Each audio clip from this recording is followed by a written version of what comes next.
Rohan ski করতে চলে গেল।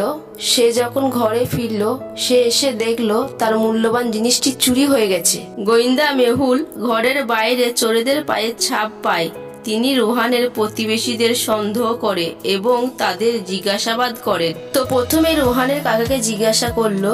রোহানের কাকা বললেন, আমার আঘাতের কারণ আমি হুইল চেয়ার ব্যবহার করি, আমি হাঁটতেও পারি না, আমি কিভাবে চুরি করতে পারি? তারপর রোহানের বোনকে জিজ্ঞাসা করলেন। রোহানের বোন বললেন, আমি সেদিন আমার ঘরেতে ছিলাম না, আমি কিছু জানি না। তারপর রোহানের কাকিমাকে জিজ্ঞাসা করলেন।